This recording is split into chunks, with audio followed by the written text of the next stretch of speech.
grind. But Yahuwah spoke and drew a Kodesh line. He set the seventh, set it apart for me. Now the candles flicker and my spirit's free. Shabbat Shalom, peace has come to stay. Yahuwah's resting, and I'm resting today. No more striving, just breathing in His grace, chilling in His presence in this sacred space. Shabbat Shalom. Shabbat Shalom. Worries of the week, like shadows, fade away. His word reminds me there's no need to stray. Come to me weary, I will give you rest. In Yahuwah's presence, I'm completely at rest. Shabbat Shalom, peace has come to stay. Yahuwah's resting, and I'm resting today. No more striving, just breathing in His grace, chilling in His presence in this sacred space. Shabbat Shalom. Oh, Shabbat Shalom. No rushing, no striving, just breathing in His grace. Family gathered, smiling face to face. He calls the Sabbath a delight to keep. In perfect shalom, my soul finds sweet release. Shabbat Shalom, peace has come to stay. Yahuwah's resting, and I'm resting today. No more striving, just breathing in His grace, chilling in His presence in this sacred space. Shabbat Shalom. Shabbat Shalom.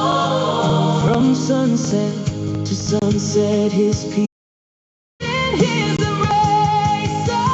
Shabbat Shalom, peace has come to stay. Yahuwah's resting, and I'm resting today. No more striving, just breathing in His grace, chilling in His presence in this sacred space. Shabbat Shalom. Shabbat Shalom.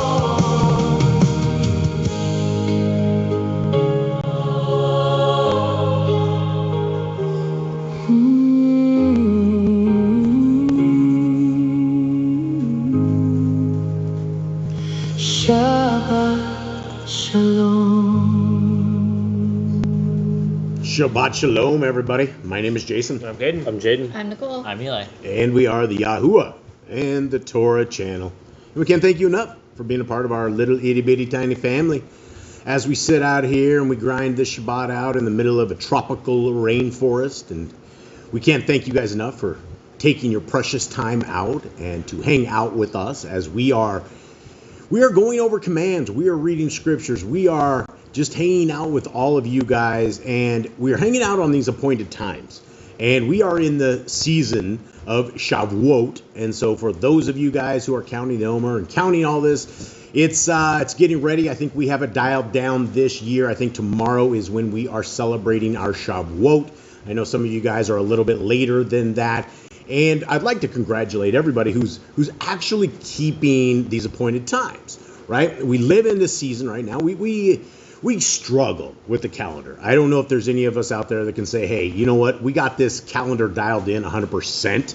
I would think that possibly you might be a little foolish if you said that as a matter of fact with saying it, point blank, because there's a lot of things in the calendar: day, night, day, counting of the times. When does this count? When is the solstice? When does the month start? When does it end? All these kind of things and all these kind of questions.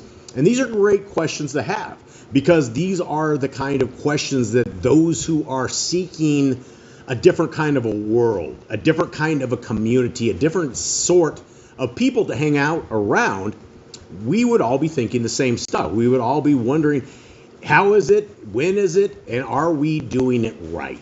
And the bottom line, what I believe for this day and this world that we are in right now, is if you are trying this to the very best of your ability, that has got to be accounted to something better than those who just don't try.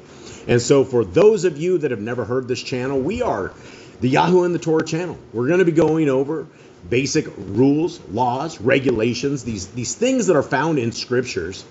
And the world is a funny place, right?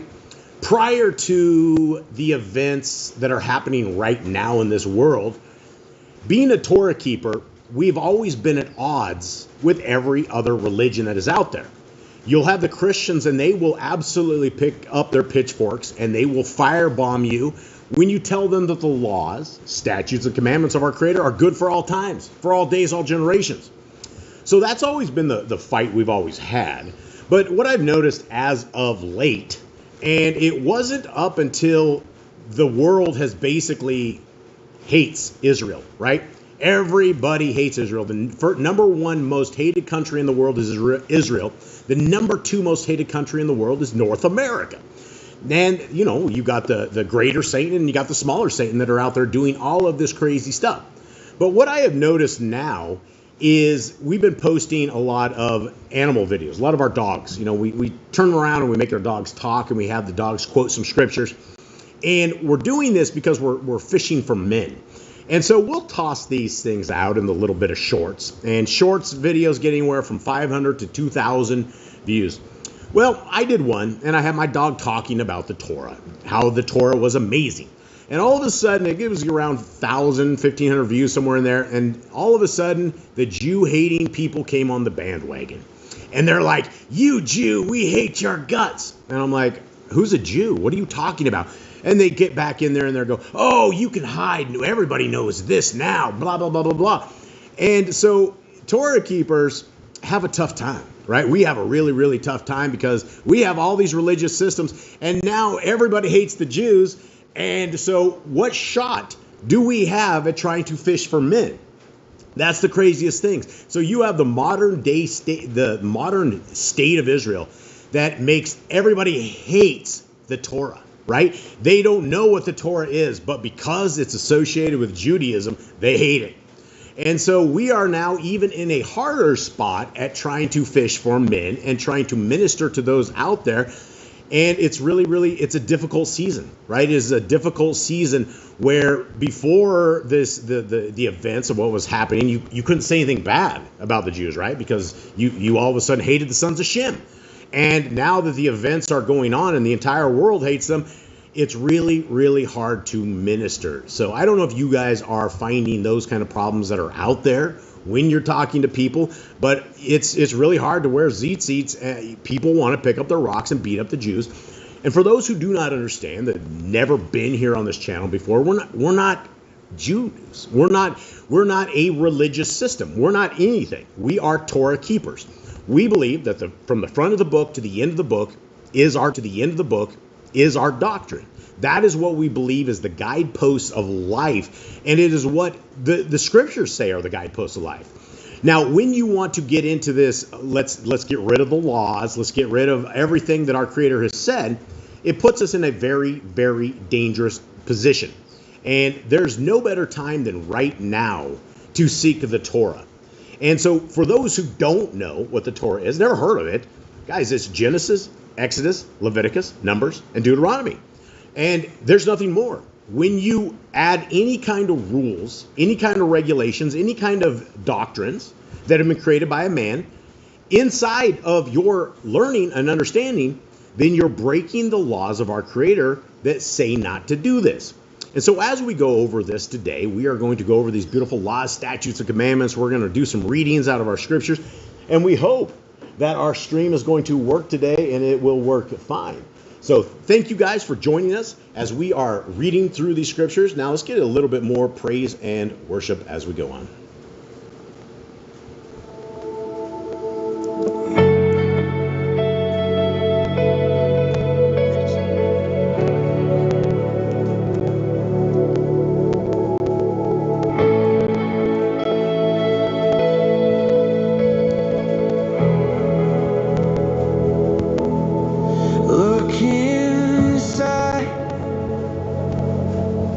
Don't pretend.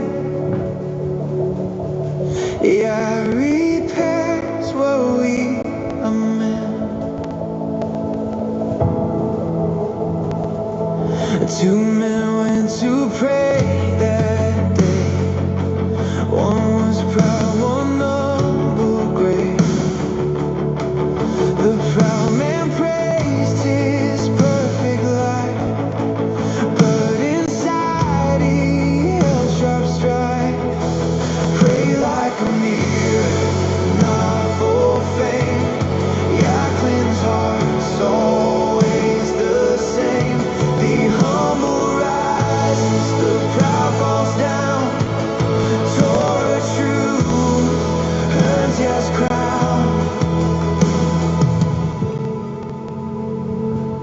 The humble man stood far away.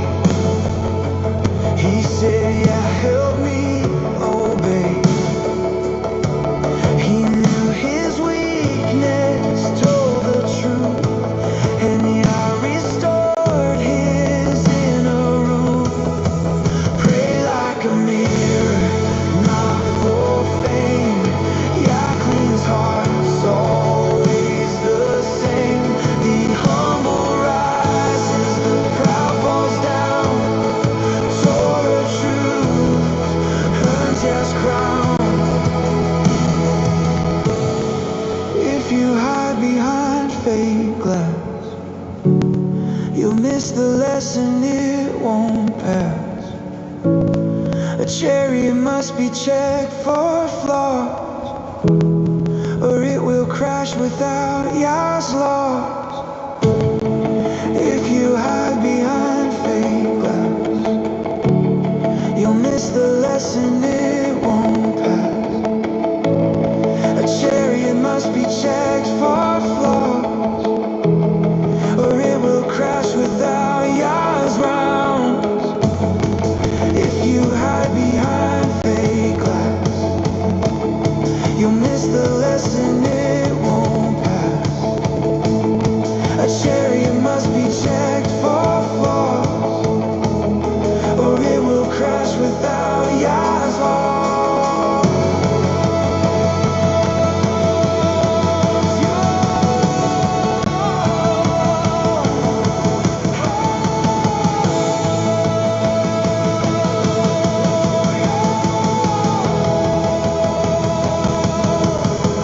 Pray like a mirror, not for fame. Yah cleans hearts, always the same. The humble rises, the proud falls down. Torah truth earns Yah's crown. So we pray with honest breath,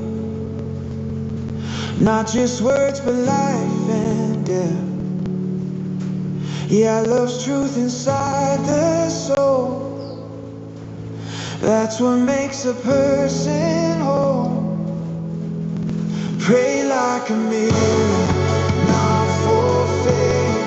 Yeah, cleans hearts, always the same. The humble rises, the proud falls down. Torah truth earns Yah's crown.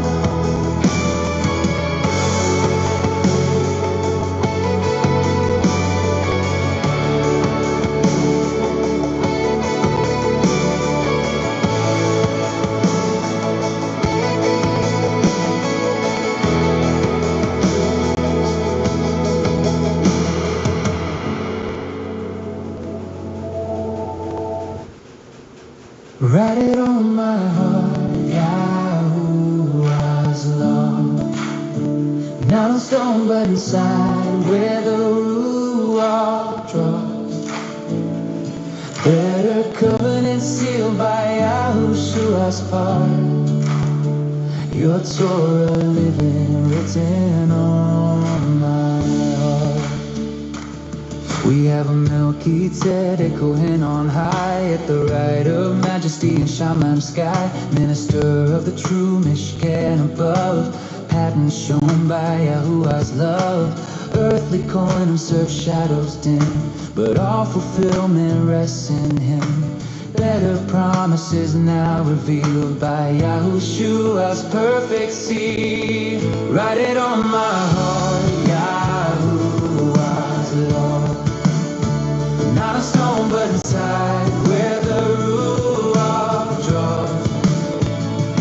Better covenant sealed by Yahushua's part. Your Torah living written on my heart. If the first were faultless, no need for new, but fault was found in them, not you. Behold, days come, Yahuwah swore, I'll renew my covenant like before. Not like the one they broke in pain, though I took Yisrael's hand in rain. This time truth won't fall apart, my Torah written in every heart. Write it on my heart, Yahuwah's law. Not a stone but inside where the Ruach draws. Better covenant sealed by Yahushua's part. Your Torah living written on my heart. None will say no again, for all will know me, women and men. From great to least they'll understand. Mercy flowing from my hand. Their sins erased, removed, set free. Yahuwah claims his family. Old things fading, shadows depart. Light of Torah in the inner part. Write it on my heart, Yahuwah's law. Not on stone but inside where the Ruach draws. Better covenant sealed by Yahushua's part. Your Torah living written on my heart. Not abolished nor refined, Torah written in the mind. Ruach teaching every day, leading us in Yah's true way. Covenant faithful, firm and new, ancient path still shining through. So here I stand, Kodesh in awe, softened by your righteous law. Our 𝐉𝐄𝐿𝐄𝐄 Kohen above, sealing us with steadfast love. Baracha flows where truth won't part. Torah written on my heart. Write it on my heart, Yahuwah's law. Not on stone but inside where the Ruach draws. Better covenant sealed by Yahushua's part. Your Torah living written on my heart. Write it on my heart, Yahuwah's law. Not stone but inside where the Ruach draws.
opened up my scroll. A world chasing trends, but I'm chasing after your soul. They say conform, I say stand on your love. To heal 'em in my veins, got that cold days fire raw. Under the wings of Torah, I'm safe and I'm free. Yahuwah, obey your word is where my ruach wanna be. Hey, living set apart, yeah, we different by design. Oh, yeah. In your statutes I shine. This love is so divine. Friends switching lanes, running after fame. I'm running to commandments, calling on your name.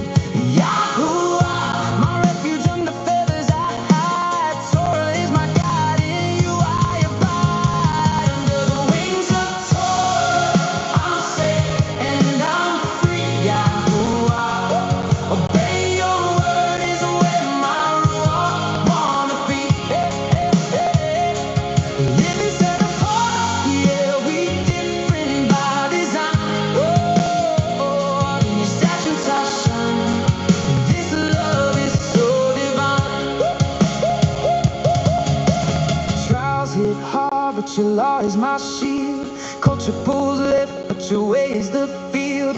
Feasts on my calendar, Shabbat my reset. Set apart life, best decision, yeah. Under the wings of Torah, I'm safe and I'm free. Yahuwah, obey your word is where my ruach wanna be. Hey, hey, hey, I live and set apart. Yeah, we different by design. Oh, in your statutes I shine. This love is so divine. Hey, hey, hey, hey. Now the light is spreading, others catching the glow. Seeing how it's cool to let your Torah flow. Whole generation rising different and bold. Under your wings we shine like pure gold. Under the wings of Torah, I'm safe and I'm free. Yahuwah, obey your word is where my ruach wanna be. Hey, hey, hey, I live and set apart. Yeah, we different by design. Oh, in your statutes I shine. This love is so divine. Oh, no more chains. I'm free in your ways. Hallelujah, lifting praise every day. In your shadow, I'll rest on your promises. I stand, Yahuwah, forever. This is the plan. All right, beautiful family. Cade, will you please open us up in prayer? Merciful Father, thank you for this day, and we thank you for this beautiful Shabbat, this beautiful day you have blessed us with, that you set apart and you gave to us specifically for a day of rest, specifically for a day with you, and we thank you for this. We thank you for this family that is all around us, that has come by today, that has come by to celebrate this wondrous day, this holy appointed time you have set apart for us every week. We thank you for this family. Thank you for your words. We thank you for your Torah. Thank you for your Ruach. We ask that as we go into your word today, as we learn from your word, that it is blessed, and the Ruach is on our hearts, minds, and souls to understand what you have written out, what your truth is to the people. We thank you for all. In Jesus' name, amen. Okay, so let us get into a beautiful entry, what we do. And this is called the Shema. For those that have never heard the Shema, it means to hear and obey. That is the Hebrew word. And inside of this Shema, we learned valuable information. This is essentially the whole reference of the Torah is based upon this. And if you are looking for an identity, well, then you would want to probably be Yisrael. You would probably want to be a group, a kingdom group called Yisrael. Now, I'm not talking about the Israel of these people over in the Middle East. I'm talking about the covenant people. The covenant people of our Creator are a set of people that when you hear this Shema, this is our full understanding of everything in life. This is what we try to do. So, Jade, will you please read the Shema for us? Hear, O Israel, Yahuwah our Elohim, Yahuwah is one. And you shall love Yahuwah your Elohim with all your heart, and with all your being, and with all your might. And these words I am commanding you today shall be in your heart, and you shall impress them upon your children, Slow down. and shall speak of them when you sit in your house, and when you walk by the way, and when you lie down, and when you rise up, and shall bind them as a sign on your hand, and they shall be as frontlets between your eyes, and you shall write them on the doorposts of your house and on your gates.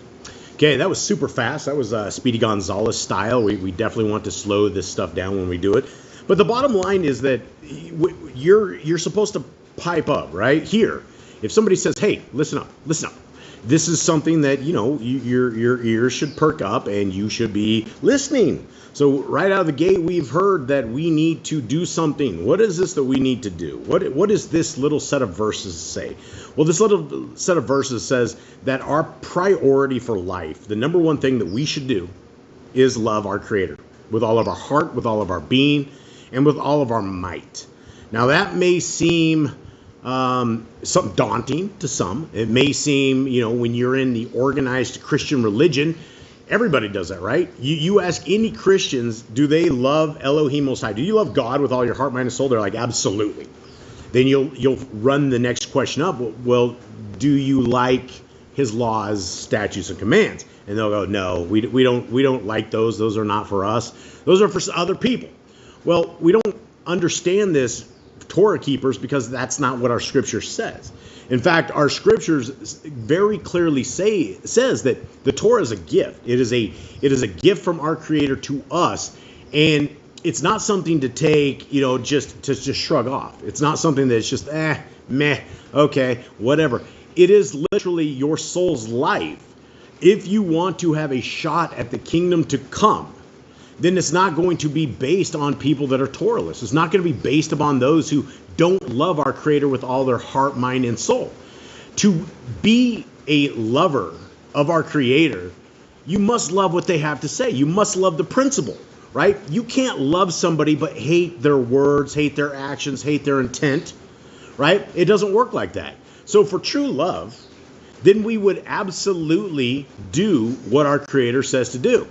Now, that makes a lot of sense for us in Torah keeping, but yet for those in the religious system, it doesn't make any sense, right? How can we love something which is abolished? How can we love something that's been nailed to the cross? How can we love something that we don't have to do today because we are a different group of people that have different morals, different guidelines? Well, that's the problem with this religious system, is that the scriptures never say anything like that. And so if we want to align ourselves to what the scriptures say, then we would want to embark upon the Torah keeping quest. That means that our lives, everything in our lives is based upon this. And so when we get up in the morning, we must observe the Torah, we must live the Torah. When we go to bed at night, when we walk through the days, everything is about the Torah. So guys, this is not a Jewish thing, it's not a Christian thing, it's not anything other than scripture thing. And if you want to be a part of the kingdom to come, of Yah's kingdom, then this is what the scriptures say to do. Miss Nicole, will you please shalom my brothers and sisters, say hi to them. All right, we have Joanna, Sue, Sarah and William, Danny Boy, Charles, Trevor, Jeremy and Callan, Kayla, Honeymoon Stitch, Brian, Jeanette, a new name, Bob G, so welcome to you, Sylvia, Brandy and family, Trevor, Yahuwah Chan, Genie Out of This World, Bat Yahuwah, scrolling, Josh Rhodes, Cindy, and I think that's everybody. If I missed anybody. Yeah, so greetings now in the future for whenever it is you guys come around here to do this. We love you. We truly love you. Now, what we're going to be doing is we're going to be going over these laws, these statutes and commandments. And I'd like to remind the gentlemen that are sitting around this table, it's not so much the speed of the scrolling, it's how fast you guys are talking. That is the problem. That's the speed. So what we're going to do is we are going to all gather around this side, and we're going to click the little slow thing here. Jade, do you want to come back to this side, please? That's right. You can come have my seat. And so basically what we're going to do is we're going to go over these. And there's no reason to rush these things because they are awesome. They are things that most people have never ever heard of, and This is going to be going out. This is going out all over the place, right? It's going to various prisons all over the U.S. These DVDs are going to be going out. So these are things not just for today, but they're for in the future, for anybody that comes along and that hears these things from now to whenever. So as we begin this, and as you guys go through this very slowly, commandment number 1 is to be fruitful. Very first commandment, heard this in Bereshith, Genesis 1. That is our first thing that we have been told, is to be fruitful. And so with that, I will turn you guys over to the children. Commandment number 2 is multiply. We are to multiply throughout the earth. Replenish the earth. We're supposed to give back to the earth. We're not supposed to just take away from it, to give back to it. Subdue it. Having over the fish, fowl, and every living creature. We're supposed to have dominion over them. We are supposed to have control over them. They're supposed to be under us. We are on the order of the food chain. We are above the animals. The herb bearing in every tree is for food. If Yahuwah gave us the plants, and He gave us the trees, and He gave us everything that bears fruit for us to eat. Man and woman should build their own families. Yahuwah wants man and woman, they want them to leave their parents and create their own families. And then He wants us to populate the earth. He wants us to keep bringing people into the world. Master sin. We always have control over sin. We are supposed to be the ones that are mastering sin, not let sin master us. Every clean living thing that lives shall be food for you. If the food that is clean, which is not pig, things like that, if it is clean, it is food for us. Do not eat the blood. Yahuwah says the blood is life. He wants that does not come across our mouth. He does not want us to have the blood that is not something for us. That is something holy. That is the life in the blood, and that is they do evil things with blood, and so the blood is very, very holy. Walk before me and be perfect. We're supposed to walk before Yahuwah, and everything that we do, we are to strive to be perfect by keeping His commands. Guard Yahuwah's covenant, laws, statutes, and commandments. Yahuwah has this is the biggest command Yahuwah says, is guard His covenant, and He says forever and ever. He says to the end of time, forever. The commands will never go away. So we're supposed to obey His covenant and His commands, which is this Torah that we are going to read. Every male shall be circumcised at 8 days old. This was the covenant early in Genesis that was made with Abraham, that every male will be circumcised at 8 days old. This is the covenant that separates us between the world and Yahuwah. Teach your children the commands and guard the way of Yahuwah. We are supposed to pass the Torah on forever throughout all generations, so it's never forgotten. Remember Yahuwah's name for all generations. We're supposed to pass Yahuwah's name down. We're not supposed to forget His name. We're not supposed to call Him God or Lord. His name is Yahuwah. That's what He told Moshe when He was in the burning bush.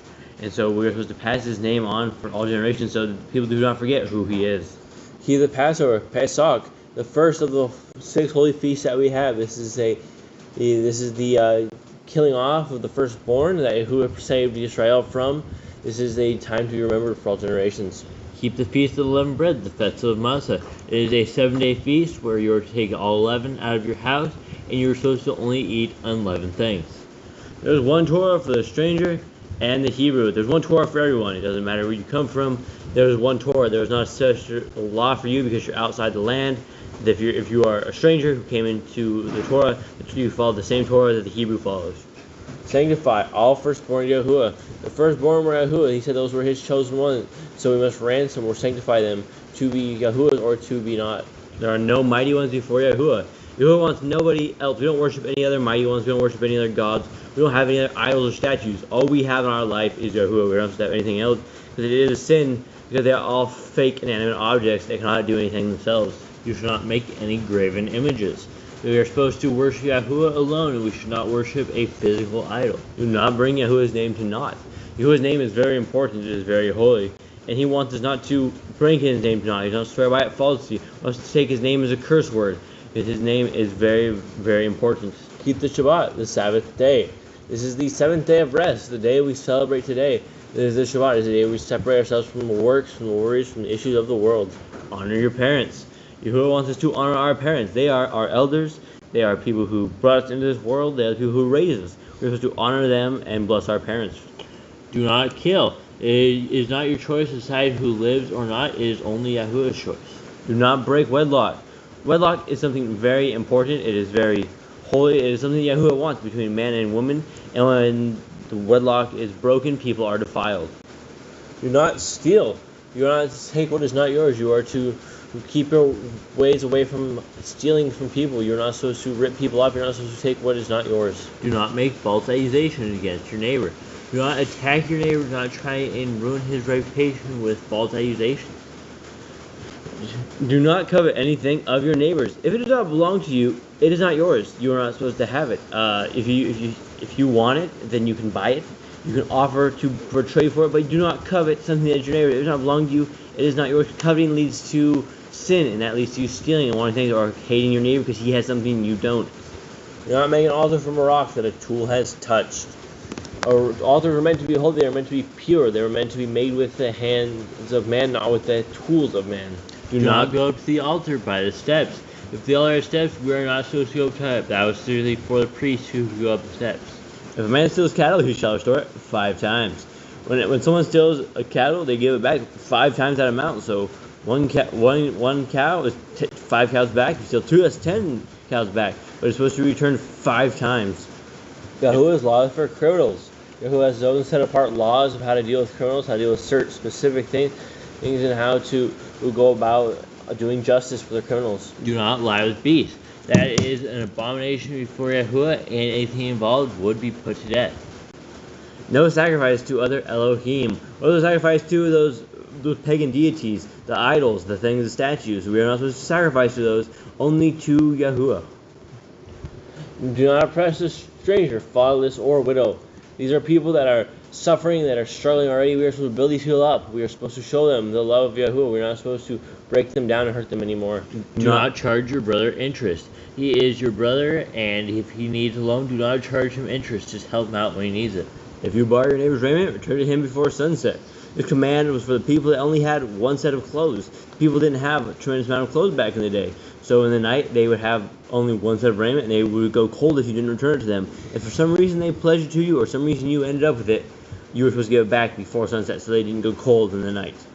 Do not curse the ruler of your people. And this is for the people that were in the Holy Land. This is for the holy people, the people that were running with the laws of Yahuwah, not the people going against the laws of Yahuwah. Do not eat what is torn of any beast. If you find something that has been torn by beasts, if you find roadkill, things like that, do not eat it. There shall be no false report. No false report. Everything's supposed to be honest. Yahuwah wants truth in everything that we do. We're not supposed to report falsely what we see, what we hear. Everything is supposed to be 100% truth and honesty. Do not follow a multitude of evil.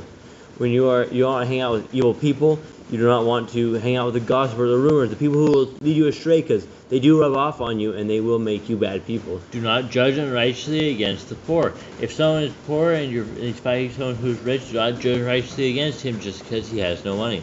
Bring back your enemy's cow if you find it going astray.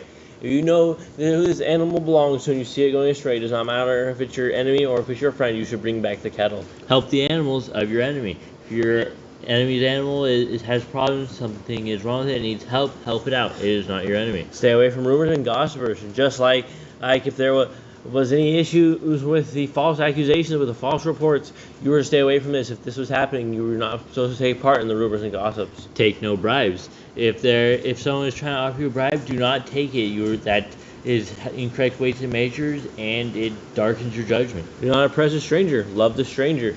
If you have a stranger in the land, just like the disabled and fatherless, you're supposed to take care of this person, to love this person. You can bring this person to Yahuwah. You can show them what the people of Yahuwah truly are. Give your land rest in the 7th year. If your land has a Shabbat as well, it is supposed to rest. The 6th year it produces extra, and then it rests the 7th. Do not mention any pagan names. Yahuwah does not want us to say any pagan names. He wants us to be only say His name. He doesn't. The pagan names, they are satanic. They are names of demons, and they can conjure evil things in your lives. Keep the feasts of Yahuwah. We should keep all the feasts of Yahuwah and their appointed times and do what He wants us to do. Do not cook your goat in its mother's milk. That is wickedness. Yahuwah does not want you to cook a goat in its own mother's milk. It's something that more likely the pagans do or have done, and Yahuwah said, we're not going to do this, you're not going to do this. That is something that is not going to happen in the tribes of Israel. Obey the messenger Yahuwah sends before you. If there was a messenger that went before you, if there was an angel sent directly from Yahuwah, and he brought down the word of Yahuwah, you were supposed to listen to what he said. Do not bow down to other Elohim. You shall only worship Yahuwah and no other mighty one. Serve Yahuwah. We are only supposed to serve Yahuwah, and Yahuwah only. There is nothing else. When we work, when we praise, we are supposed to do everything to the benefit of Yahuwah. Do not make or use Make no covenant with Elohim or outsiders of the land. We should only make a covenant with Yahuwah, and we should make it with unrighteous people or unrighteous lands. So just like what Joshua did, where he made a covenant with people, and then they would basically had to live there forever. Do not make or use anointing oil on a normal person. Do not make or use this perfume on a normal person. There are things that the Levites made. They were concoctions especially for them, and Yahuwah did not want the people that had them because they were special anointing oil for the priests and the priests only. Do not eat the fat. The fat contains toxins. It contains the chemicals. It contains the toxic stuff from the meat, and this is what was meant to be sacrificed to Yahuwah. Yahuwah liked the smell of this, and he said, do not eat the fat. Do what you say you are going to do. If you make an oath, if you say you're going to do something, do it, so you are not a lying person. Return what is your neighbor's. If it's not belong to you, if it belongs to your neighbor, give it back to him. If you find it stolen, if you find it on the road, if you find it or you are using it, give it back to your neighbor. It does not belong to you. It does not belong to anybody else but the person it belongs to. Obey Yahuwah's dietary laws. We're supposed to only eat the clean food. We're not supposed to eat the unclean things like pig, shrimp, horse, things like that. We should only eat the food that Yahuwah is considered clean. Obey Yahuwah's hygiene laws. There is a set apart hygiene laws for the clean and unclean, and how to deal with it when you get dirty, how to clean yourself. Women's time of separation. Women have a certain time where they're supposed to be away, and you're supposed to let them rest. Keep the Day of Atonement, 𝐤𝐄𝐄. This is the Day of Atonement, the Day of Repentance, the Day of Forgiveness. Yahuwah wants us to repent. The priest is supposed to go in and atone once a year for all the sins of Yisrael. Do not uncover the nakedness of your family. Yahuwah said that is very wicked. We do not do that. We stay away from our family. We do not do this wicked deed. Do not take your woman's sister for a wife. That will cause more fights, things like that. If you were in a time where multiple wives were allowed, you wouldn't take your wife's sister, because they would have gotten fights, just like what happened with Rachel and Leah. Do not allow a woman her uncleanness. That will make you unclean. That is something that Yahuwah says not to do, and we are supposed to stay away from that. You shall not sacrifice your children to Moloch. Yahuwah said there's no sacrifice to children to Moloch. There's no children sacrifices at all, but especially not to Moloch. Do not be a sodomite. This is a very uncorrupted and holy deed. If a person saw like this, they were to be stoned. Be Kodesh, holy. We are supposed to strive to be holy and Kodesh before Yahuwah, and everything we do that by keeping His Torah. Do not reap the corner of your field, or you shall not glean your vineyard. You are supposed to leave a certain corner of your field. You are supposed to leave something for the stranger, fatherless, and widow, for those that can't provide for themselves. This is your way of giving back to Yahuwah, who is given to you. Do not deal falsely to defraud your neighbor. Your neighbor is supposed to treat honestly. You're not supposed to deal with him falsely, cheat him out of anything. You are supposed to be honest with your neighbor. We're supposed to love our neighbor as ourselves. Do not lie or be a liar. We should be truthful in everything that we do, and we shouldn't tell lies. Pay your workers for the day's wage they are due. If your worker is to be paid, you're supposed to pay him for the same day. That way he does not go to bed hungry. Do not endanger your neighbor. Do not harm the disabled. Do not harm the disabled. We're supposed to harm the disabled, those who are messed up and need help. We're not supposed to harm them. We're supposed to take care of them, because there are already enough problems as they are. Do not endanger your neighbor. Do not put your neighbor in harm's way in any way possible. Don't drive a tree down near his house. Don't do dangerous things near him. Don't try and hurt him. Do not endanger your neighbor. You are not to. When you said, what? Oh, do not hate your brother. Oh, the dog got me. Do not hate your brother. You are to love your brother. That is your brother. Rebuke your neighbor for his sin.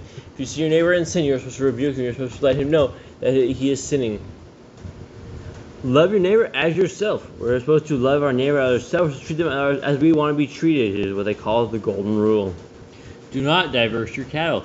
You're not supposed to have different breeds together, different kind of animals. Do not let them breed together.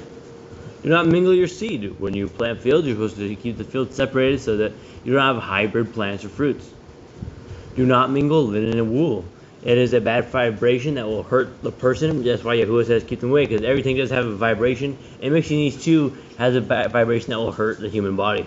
Do not lie with a taken woman. You are supposed to stay away from this. If these two people are found, they were to be stoned. You are not to take what is already taken. Do not eat the fruit of the trees for 3 years. When you plant a tree and it starts producing fruit, you're not supposed to eat it for 3 years, because it needs to reabsorb its fruit once they fall off to give nutrients to make it stronger. Do not practice sorcery. You are supposed to practice sorcery, black magic. Divination of demons. You're supposed to stay far away from these things and the people who practice these things. The witchcraft and the black magic. Do not round your beard or the corners of your head. Yahuwah wants you to have a full beard or no beard at all, and we're not supposed to round the corners of our heads. Yahuwah doesn't want us to design ourselves like the pagans do and how they do strange things with themselves. Do not cut yourself for the dead. If someone dies, do not cut yourself for them. Do not cut yourself at all. Do not get tattoos. Your body is not a canvas. It is supposed to be a temple. There's a mark, the temple of Yahuwah. You're not supposed to do things. If Yahuwah wanted you to have tattoos, he would give you marks all over your body. Do not prostitute your daughter. You're not supposed to do this. Is an unholy act. It's an unholy convocation. You're supposed to stay far away from doing acts like this. Do not defile your temple. Whether it is the physical temple or your body, we're not supposed to defile it. We're supposed to keep it holy. We're supposed to keep it clean. And we're supposed to keep it pure. Do not consult the medium. We're supposed to stay away from people like that, and we should never go near them. Respect your elders. Those who are older than us, we are to respect. We are supposed to listen to them, we have ear, because they do know more than us. They have been around longer than us. We're supposed to respect them and treat them well. Have correct weights and measures. Another command in honesty, another command in being honest what you have and not stealing from your neighbor. Because if you have incorrect weights and measures, you're ripping someone off, and Yahuwah hates the dishonest people. Do not walk in the manners of the nations.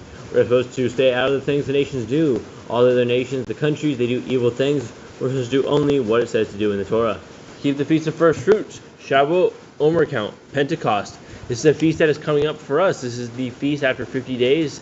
After the Feast of Unleavened Bread, you are to give the first fruits to Yahuwah. You're supposed to dedicate what has been given of the first of your crop to Yahuwah. Keep the Feast of Trumpets, Yom Teruah. All right, let me break in real quick because I saw a message in there from, I think it was Batya, and she was talking about the word set, and based because it's a false deity, and do we avoid saying it, things of this nature. One thing to consider and to understand is that we speak pretty much a satanic language. When you're looking at English, you're looking at spelling, right? The words, the power of Paleo Hebrew is that the words represent, the letters represent words, to where you can look at the word and you can, basically it's a Pictionary. You can look at, the Aleph and Tav, various things, and you can see, like the ox, and and it kind of sounds out. So that takes us back to, we are stuck in Babylonian language. And, there's, glory is another one of them, right? And it's one of these things that I'll say all glory to Yah. And then everybody's like, well, that's a false deity. I get it, and I am trying to avoid it to the very best of my ability, but I find myself accidentally saying it. So I'll take out glory and I'll put it in esteem. But we are living like essentially a satanic language. And so when you look at, should we avoid saying the words like set? Well, we sure, yeah, absolutely. But what about like Moon Day, Tuesday, Woden's Day, Thor's Day, Frigga Day, Sun Day, right? What about January? All of these, everything in our society is all about satanic gods and deities and satanic stuff. So if we want to go down that road, number one is it's always going to be about intent, right? If we're like praising Set or praising glory or some evil satanic thing like this, yeah, that's a problem. If we have grown up in Mystery Babylon, if we've grown up in the Babylonian system and we're coming out of her, the best we can do is try to avoid these things and not say them. But again, we're stuck in this thing. I don't even know how to go through the days of week with people who are not Torah keepers. I can't say third day. They're like, what day? What about first day? What is first day, right? And so the Creator never had names for any of this stuff. We never had any sort of names for days of the week, for months, names, anything like that. It's always been first day, second day, third day, and then, month 1, month 2, month 3, all of these kind of things. So to the very best of our abilities, we want to try to avoid saying things like this, right? If it hurts your ruach, like if you're convinced that by what you're saying, you're bringing out demons, obviously, let's not do that. Let's try to conform. But again, we speak English, and there's no way around this because we are in a weird language, and this is just the way of our language. Continue on, fellas. Keep the Feast of Trumpets, Yom Teruah. The Feast of Trumpets, the day of blasting, which was to be a calling out to Yahuwah. It is the day we blow the shofars. Keep the Feast of Sukkot, Shemini, Atzeret. This is a day where we go out and we spend 7 days in a booth, and this is a high feast. This is a feast of Yahuwah as a remembrance that The children of Israel lived in booths. If you blaspheme the name of Yahuwah, you shall be put to death. If anyone who blasphemes his name would be put to death. If anyone heard it, they would put you to death back in the day. If you kill your neighbor's animal, you must give him another. This is to repay. This is to repay the injury for injury. This is to repay. Keep the honest weights manners. If you kill your neighbor's animal, you must give another.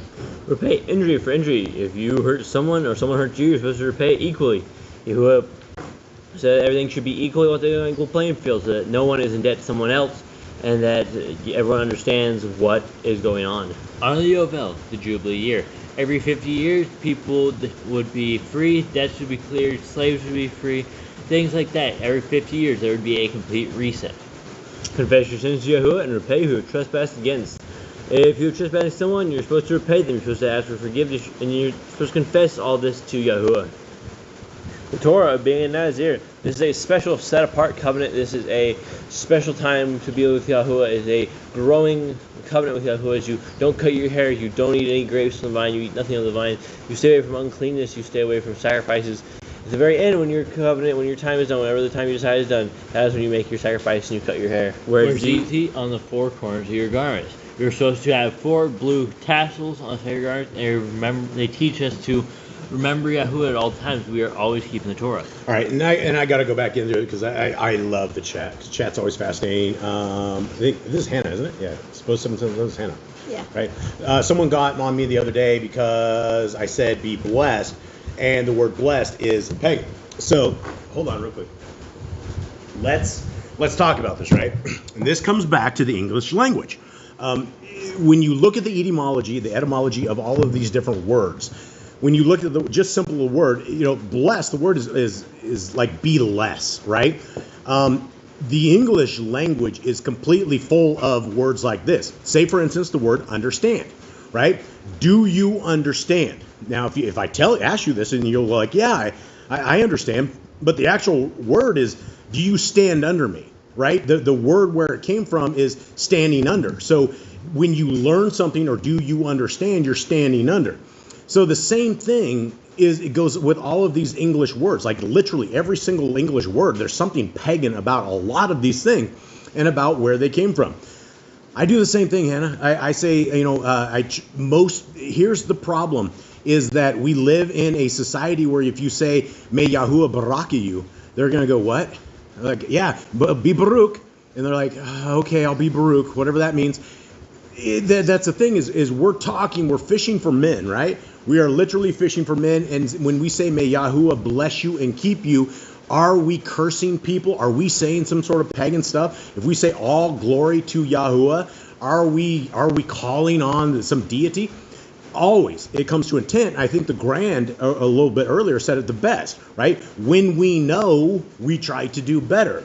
Right? But if we're sitting here trying to bring the kingdom to a bunch of people that don't understand our terminology, they don't understand who Yahuwah is, sometimes I have to go back to God, right? Sometimes to even get these people to acknowledge that I'm talking to them about something that they know, I have to go with what their understanding is, right? You're not going to go fishing with a bunch of people that don't know how to fish and just toss it in. You go get your bait, go get your hook, toss it in, and they're gonna go like, what bait? What do I use? How do I do this? Right? So sometimes we have to go back to what they understand. Are they standing under us? Yeah, unfortunately, they might have to for us to get them to understand what we're trying to get. So I don't think it's an end all. I hear people all the time, and everybody's like same stuff, right? Again, it's intent. We're not sitting here calling down curses from some false deity. We're simply using the verbiage and the understanding of what we know. And yeah, if we know, let's try to adjust our speak so that we're not saying these things. But speaking the English language, you can't get away from it. You really can't get away from it. So continue on, fellas. Where are you at? We're on the laws. Whoever touches a corpse, if someone touches a corpse, they are unclean. They're supposed to stay outside the land. Following Yahuwah's law of inheritance, Yahuwah has a set-apart way of inheritance. So whoever is to be the closest to the relative that dies, they are to receive the inheritance. Torah of keep your oath to Yahuwah. If you make an oath before Yahuwah, and you should only do it to Yahuwah, if you have to keep it, you cannot break the oath. Do not add or take away from the word. We're not supposed to add or take away. It's supposed to stay just as it is. We're not supposed to make it easier for our lives because we don't want to do something and want us to add to it to burden someone else's life. Guard your soul. You want to protect your soul at all times, and the way to protect your soul is to keep these commandments. These commandments are a shield to your soul. Learn to fear Yahuwah. We should have the fear of Yahuwah to obey Him and listen to Him. You shall love Yahuwah with all your heart. You shall love Yahuwah with everything, with our entire heart. You're supposed to do everything in your life with the love of Yahuwah. Bind the laws upon your hand and frontlets between your eyes. We should always have the Torah on our mind. It should be everything that we see whenever we are thinking about something. It should be the Torah. Write the laws on your doorposts. You're supposed to, we have like a mezuzah, we have things we put on the wall every time we go out, every time we go, and we can be thinking of the Torah. Do not tempt Yahuwah. We're not supposed to tempt Yahuwah. We're not supposed to do evil things that tempt Him into destroying us. Children of Israel did it many times, and they broke Torah by doing so. Do what is right and good in the sight of Yahuwah. And what is right and good in the sight of Yahuwah? The Torah. The Torah is right and good. He called the Torah good. He said, this is my command that it is good. Do not be afraid of your enemies. When you go out to battle, you are supposed to have full faith in Yahuwah. He is the one protecting you. He is the one fighting for you. Fearing in your enemies is a lack of faith in Yahuwah. Remember Yahuwah. We're to remember Yahuwah in everything that we do. We're never supposed to forget Yahuwah. The people nowadays, they have forgotten Yahuwah. No one has taught Yahuwah. It's not been passed down generations, so they do not know about Yahuwah. Circumcise your heart, just like the physical circumcision. We're entering a covenant. We have to circumcise our heart and enter the covenant with Yahuwah. Cleave to Yahuwah. Everything we do, we should try and be next to Yahuwah. We should obey Him and listen to Him in everything that we do. Swear by His name. By His name only, you should swear by it. Destroy graven images. If you see a pagan idol or a statue of some kind of idol, we're supposed to destroy it. We're supposed to break it down. Nowadays, people get arrested for that, but it is still what should be done. Do not make an idol of Yahuwah as the pagans do with their Elohim. We should only worship Yahuwah even when we don't have a physical thing to worship Him with. We should worship Yahuwah that we can't see. Rejoice in all Yahuwah has blessed you with. Yahuwah has blessed us with many things. We're to rejoice and be glad with our lives, with the air that we breathe, every day that we wake up, with the roof over our head. Do not do what is right in your own eyes. This is a way to folly. This is a way to creating big mistakes. Do not hearken the words of false prophets. If a prophet says something and it doesn't come true, they are a false prophet. Do not listen to them if they say go follow other Elohim. Do not make any baldness between your eyes for the dead. If you have hair between your eyes and one dies, you're not supposed to make it bald. You're not supposed to do that kind of thing. You should not eat any abominable thing. Yahuwah said these are the clean foods that you can eat, and they're unclean foods you should not eat. But there is abominations to Yahuwah, things that are abominable that you do not eat. You shall give to a stranger clean food that dies of itself, but you shall not eat of it. If an animal dies and is clean, you can give it to a stranger, but you cannot eat of it. Give tithe your increase of seed year by year. Back in the day, you would give a tithe of your seed to the priest. You would help them out with that. Nowadays, since there are no priests around, instead you can go and help someone who needs it. Laws at the end of the 7-year release.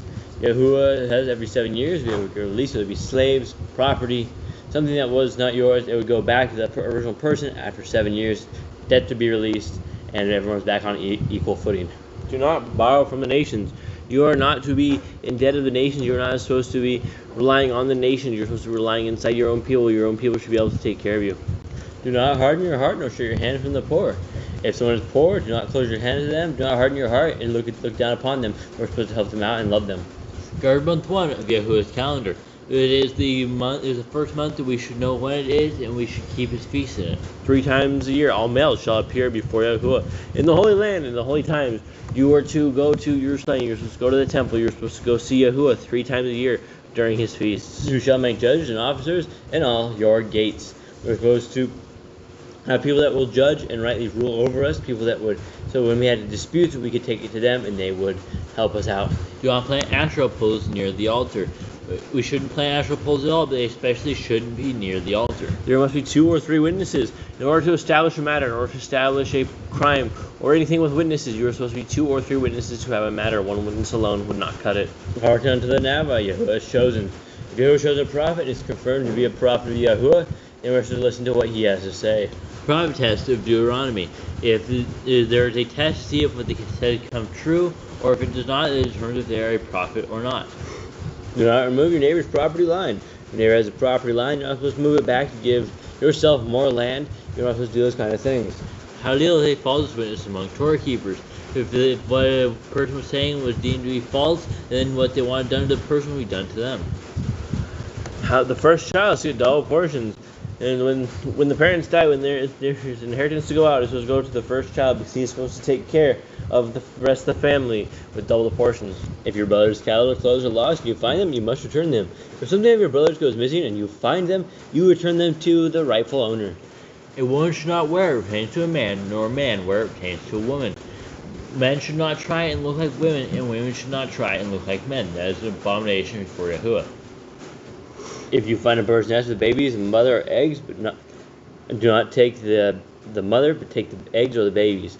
So we are supposed to leave the mother so that she can go and have more eggs. If we take the mother and leave the babies can't fend for themselves. They die, the mother dies, and then there's just everything goes away. If you build a new house with a flat roof that is able to be lived on, you must put a railing around it. Back in the day, people would build houses that were flat, where people would live on top of them, and you were to put a railing on top so they couldn't fall off. Do not be a prostitute. You're not supposed to be a prostitute. That's something very wicked. That is something very unholy. Yahuwah wants to stay far, far away from that.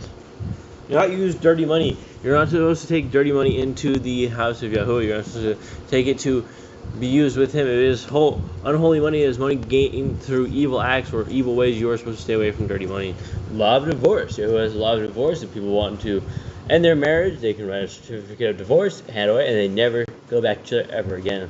Do not taper his millstone for a pledge. Back in the day, this was all they had. This is how they got food. This is how they made money. This was their work. If you took their millstone, there would be nothing they could do. If you lend to your brother, do not enter his house to get your payment. He must bring it to you. Return his clothing before sunset if that was his pledge.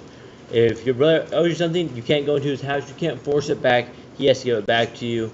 And if someone pledged clothes, they're supposed to give it back before sunset again because they would probably go cold without it.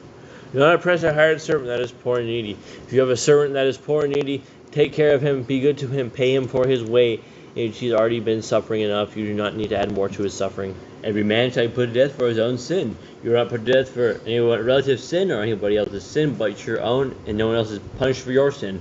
So when you sin, it is upon your own head. Do not go back to the forgotten sheep in the field. Leave it for the stranger, fatherless, and a widow. When you leave something in the field, and you forget it, just leave it there. Other people need it more than you do. Do not muzzle your ox when he treads out the grain. We are supposed to let the ox breathe, or let him eat. We're not supposed to muzzle him because that does put a strain on the ox. If your brother dies and has no child, you shall take his wife and name the firstborn after your brother. That is so you can keep your brother's name alive throughout the land. At the end of 7 years, you are to read the Torah at the Feast of Sukkot, Feast of Tabernacles. So the people do not forget, so every 7 years, the people will hear it and they will remember the laws for the next 7 years.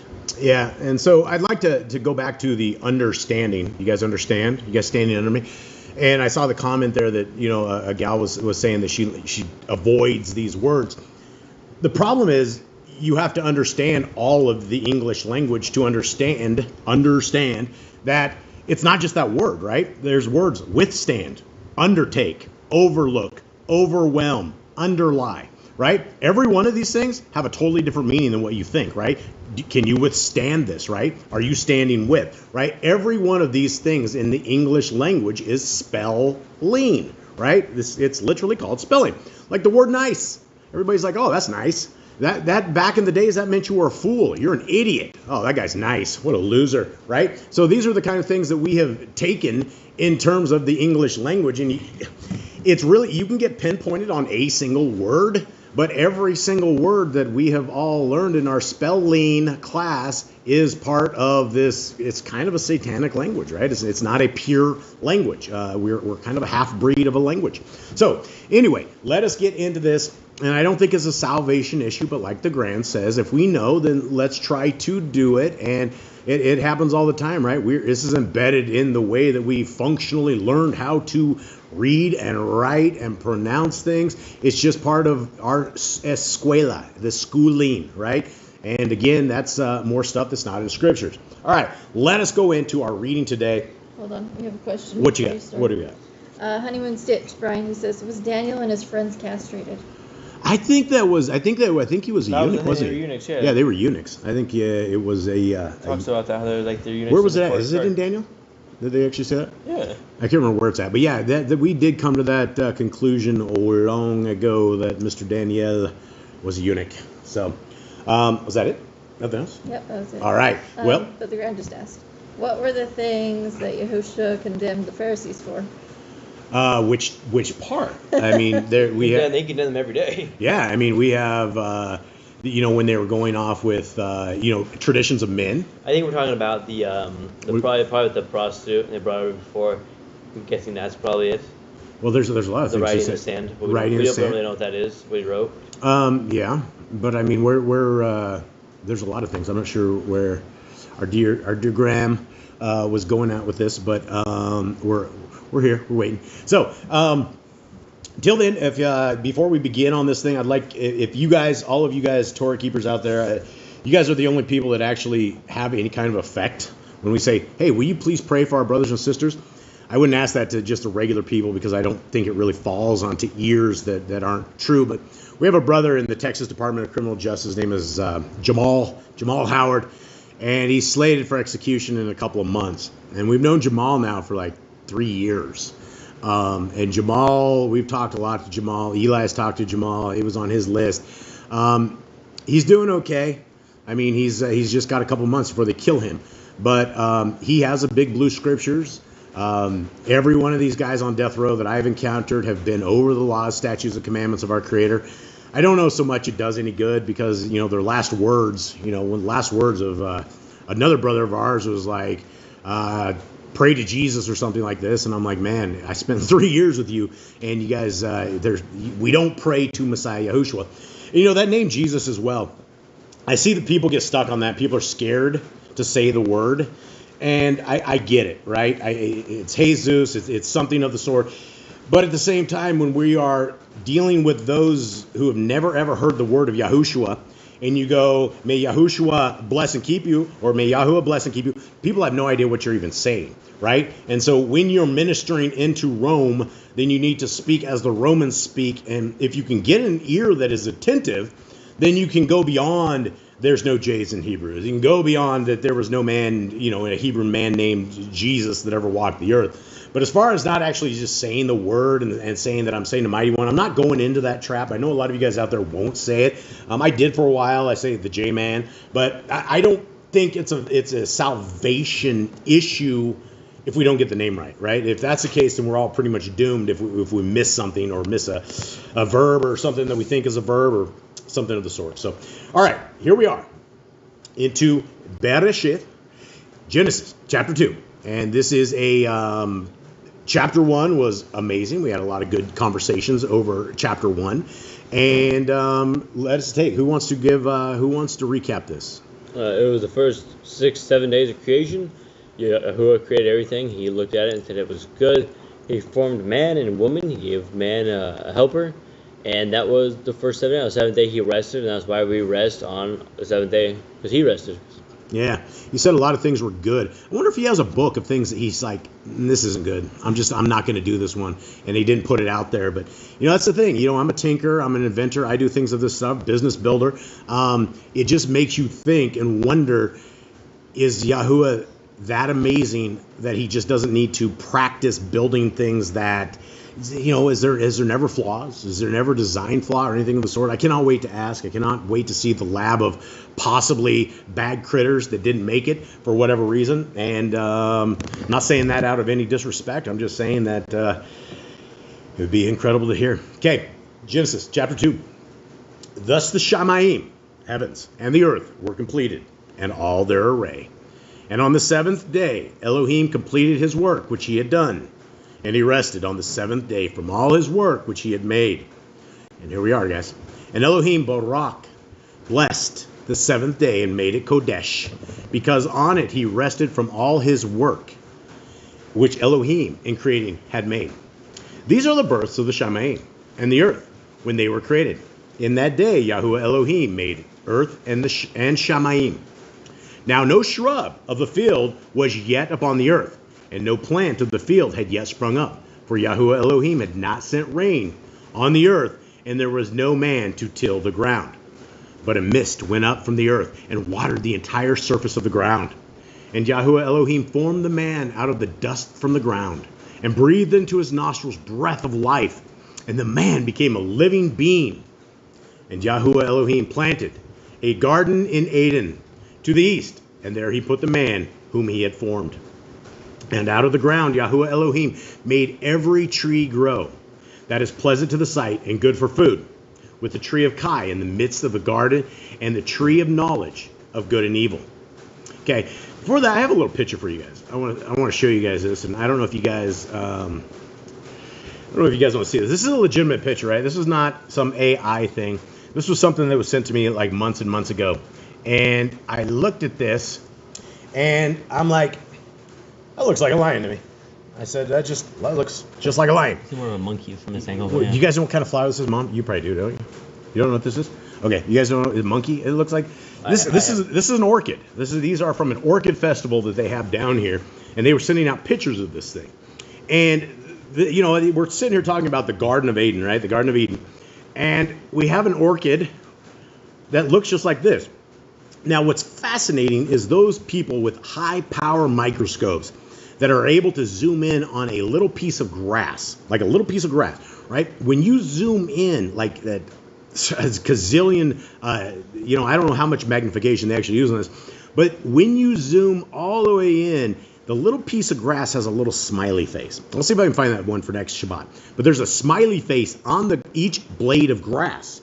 And you look at that and go, huh, wow, our Creator is like, awesome. Look at that. I mean, these are the flowers. These are the plants. These are the creation that when our Creator built this, he just goes and makes lions or monkeys or things inside of orchid flowers. I just thought that was interesting. Continuing on. Where are we at? Anyone? We are on number 10. And a river went out of Eden to water the garden, and from there divided became 4 riverheads. The name of the first is Pishon. It is the one surrounding the entire land of Kawilia, where there is gold. And the gold of that land is good. Bdellium is there, and the Shoham stone. And the name of the second river is Gihon. It is the one surrounding the entire land of Cush. And the name of the third river is Kidikil, it is the one which goes forward toward the east of Ashur. And the fourth river is Perath. And Yahuwah Elohim took the man and put him in the Garden of Eden to work it and to guard it. All right, there's our first job, right? The first job that we ever had, mankind.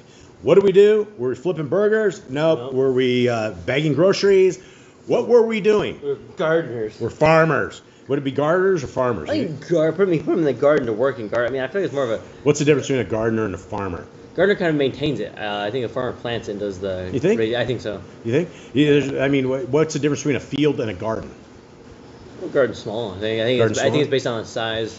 I think people that have a little tiny thing call it a garden, and people like big guys that have big, they call it a field. Yeah, well, this one's called a garden. Yeah, this one's a garden. I think it's gardener. Garden. So what do you think he did? Let's go over this. What do you think that his job was to do? All of a sudden he has this. We know there's no rocks or thorns. Or weeds. So and we know the animals weren't all fight each other. Think we had seasons? Do you think we had like? Do you think he was planting corn? Well, according to Adam and Eve, it was always sunny. It was always sunny. In the book of Adam and Kawa, he didn't exactly know what corn was, right? Yeah. And so I don't think at this particular point. And so what we're talking about is an Apocrypha book, the Adam and Kawa, where it very clearly talks about them having to go and they had some wheat and Satan was messing with them, doing all sorts of terrible stuff. All right, go ahead. Do you think Adam had a little house there when it rained? He went under like a little roof or something? That's a good question. I think he just sat out there in the rain. Probably under a tree. I don't think do you think there was rain? Well, I mean, it says there's a mist. Right. Yeah, they come out in the garden. I mean, no rain yet on that, but eventually it did. Eventually it's going to rain. Right, but right now, do you think that? I think the mist that came up would do it. I don't know. That's a good question. You think it lived under a tree, maybe? I don't know. I mean, I think it would be nicer conditions than we have here, and we knew the animals didn't bite you, so it probably isn't going to have to be dealing with the creepy crawlies like we have to deal with here. You're probably using the lion as a pillow. No mosquitoes. No no-see-ums. We call these little bugs that come out and do a bit and run. They come out and whack us, and you don't even know where they came from. You see a welt and you're bleeding, and you're like itchy, and you're like, wow, where'd it come from? Yeah, it's all over. You never see them. You don't know where they came from or where they went. It's like the wind down here in the jungle with the bugs. You are the dinner. All right. Did we ever figure it out, anyone? Eli? Adam have a house or not? Do you have we knew the second one has a cave. Well, here's what we can deduce from Apocrypha is that I don't know if he had a house because the cave was foreign to him. And he did not like the cave. He hated the cave. He hated the dark. Yeah, he hated the dark and he hated the cave. So unless he had like a transparent house. But I don't think there. Do you think there was a full-on night in Eden? I don't think so. No, it was always sunny. So They that's know why darkness was. if he was in a house, Yeah, there was no darkness there. it'd probably go. It'd probably. So he probably just laid out under stars. Trees and Stars. That would be my guess. I don't know. Stars. Good question. All right, let's continue on. And Yahuwah Elohim commanded the man, saying, "Eat of every tree of the garden, but do not eat of the tree of the knowledge of good and evil. For in the day that you eat of it, you shall certainly die." I mean, it sounds like simple enough command, right? Sounds like what? Simple enough command. It sounds like a simple enough command. Now, do you think that he had other commandments or other than this, right? Well, I mean, he would have had a garden, right? At this point, he would have said, go and till the garden, right? So he would have had these commandments. He would have known what to do on this whole thing. But this was very specific about this tree of knowledge of good and evil. Maybe he doesn't understand what certainly die means. Yeah, well, yeah, he probably doesn't know die. Maybe the words are not like he doesn't know like his life can end. He probably doesn't see any death in the garden. Probably not. And Yahuwah Elohim said, "It is not good for the man to be alone. I'm going to make a helper for him as his counterpart." And from the ground, Yahuwah Elohim formed every beast of the field and every bird of the Shamayim and brought them to the man to see what he would call them. And whatever the man called each living creature, that was its name. Now, do you think that Adam, do you think he had to die? Did he just say whale? Did he say giraffe? Did Yahuwah go, well, maybe we should I don't know. We have ants and we have all sorts of critters. Well, that's the English name. We don't really know what the other. Yeah, maybe there's something else. Maybe it changed over time. Yeah, I don't know. Because I definitely know I wouldn't name them like that. So do you think he made the oceans? Do you think the whales and stuff flew up out of the water? I mean, how did he name these things? What was this? I mean, he probably a beach near Eden, I would assume. Saw a funny looking fish called a clownfish. Yeah, there's something here that is when you name stuff, right? And that's the thing. A name is extremely important in all things, right? And so, did you have something? What do you got? Hannah says the name of the orchid is Dracula simia. Dracula simia. Wow. Dracula simia. All right, let's go look at this thing. Wow. Simia. Wow. And is it supposed to be a lion or a monkey? Everybody sees both. Everyone sees both? I see the monkey. I don't see a lion. You'll see a lion? Look at the mane. I could be either. I I could guess. see a lion. You'll see it. It looks like a lion's mane right there. Look at that. Down But the I road. see more of a monkey. I see the monkey too. I definitely see the monkey. More like I think a baboon. I think is one. I mean, isn't that crazy though? Orangutan. I mean, these are the things that our Creator builds for us, and we just, people are all the time. They're like, well, you can't prove the Creator. I'm like, what in the world are you talking about? How can you not prove the Creator? Right? Look at things like this. Take a deep breath, and the whole aspect of breathing in an invisible something. That this invisible something, if we don't have this invisible something, we're going to be sitting here looking like a beet. We're going to die. We're going to tip over and turn blue, right? This invisible stuff, every single breath that we take is the perfection of the building of our Creator. I don't see how you cannot find a Creator. It blows me away when people will denounce the Creator of the universe or will I get it from guys in prison all the time. I don't feel him. I don't see him. And I get it. In prison, it might be a different story. But for us in the free world, we can still look outside and we can see trees and birds. And it's just, I don't know how, I wouldn't know how to prove there isn't a Creator. That's the problem. It's not possible. Continuing on. 20. So the man gave names to all livestock and to the birds of the Shamayim and to every beast of the field. Okay, there's nothing about the oceans. But for the man, there was not found a helper for him as his counterpart. So Yahuwah Elohim caused a deep sleep to fall on the man, and he slept. And he took one of his ribs and closed up the place in its flesh. Now here's the very first surgery that we know of, the very first anesthesia that we know of, and it's not going to be the same kind of smoke and wizardry that the rest of the white coat people do. This was the legitimate surgeon, and wouldn't you guys want to fall into the hands of Yahuwah the surgeon? Wouldn't you want him to be the one who's operating on us? I mean, you could say, hey, let my messenger here give it a try. And you're like, ooh, Yahuwah, maybe you could give this one a run, huh? But anyway, out of the rib of man, and it's not a coincidence, that the woman came from the rib. And the rib which Yahuwah Elohim had taken from the man, he made into a woman, and he brought her to the man. And the man said, this is now bone of my bones and flesh of my flesh. This one is called woman, because she was taken out of man. Now, what do you guys think about this? It would be like you're 22 years old, twin B, Caden. Eli is on the edge of 19. Is he on 19? He's 19. He is 19? Now he's on the edge of like adulthood.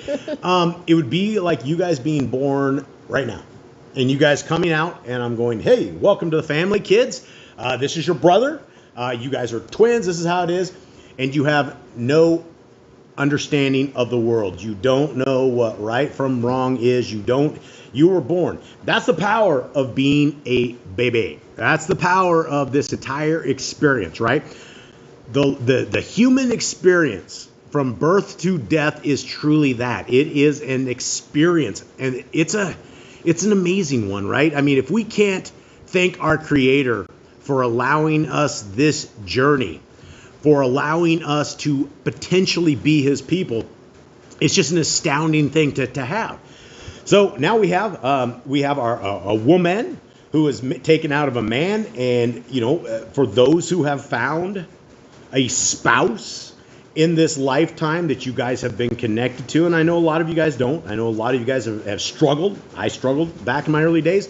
It takes a tremendous amount of work between man and woman, but I would not want to walk these lands without my beautiful wife. I would not want to walk these lands without her support and without her ability to pick me up when I fall down and things of this nature. And that's the power of this system. When our Creator says two fleshes are made into one, and I guess I just spoiled the next one. That's the power of marriage. And I truly believe this, and I believe it is one of the greatest things that we have ever been given besides life, besides the Torah, besides a chance to make the Shamayim, is that in this land we can find this kind of love and this kind of affection, this kind of a world that walking on these lands, right? Because we know from scriptures that marriage is not a thing of the Shamayim. It's not a thing of we're not taking it with us. When we say till death do us part, which is actually not even part of scriptures, which is probably some satanic thing now that I think about it.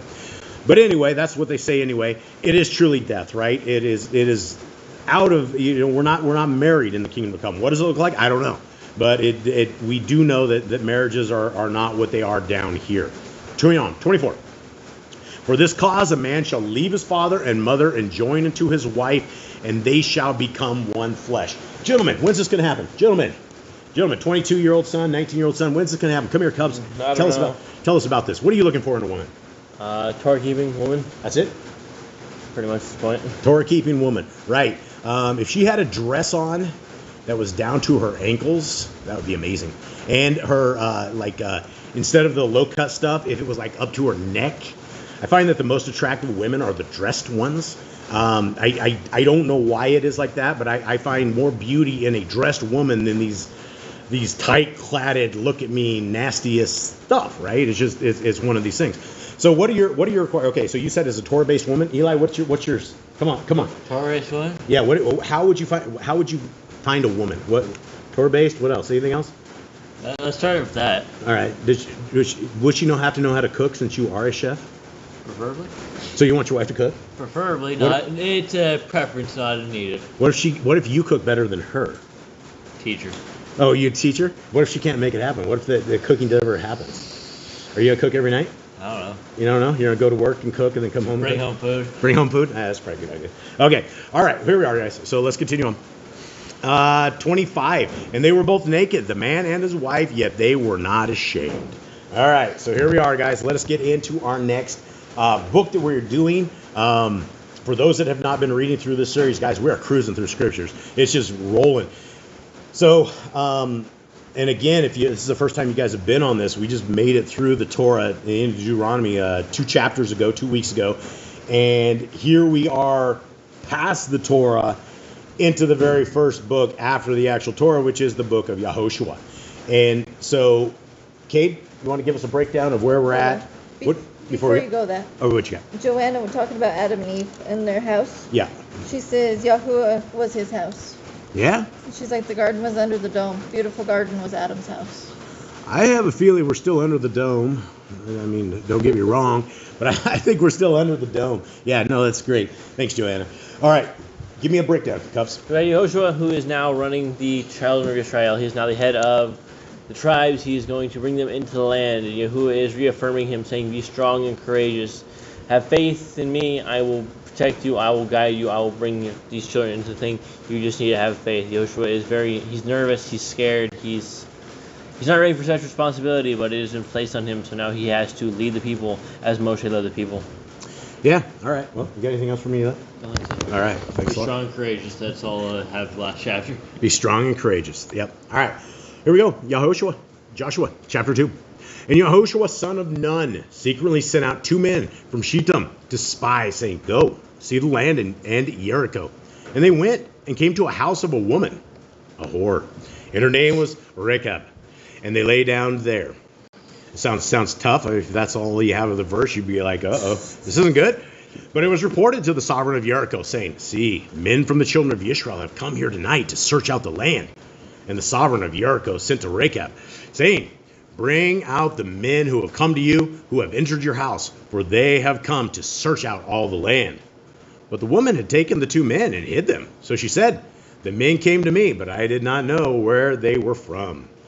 Then it came to be as the gate was being shut, when it was dark, that the men went out. I do not know where the men went. Pursue them quickly, so that you overtake them. But she had brought them up to the roof and hidden them with the stalks of flax, which she had laid out on the roof.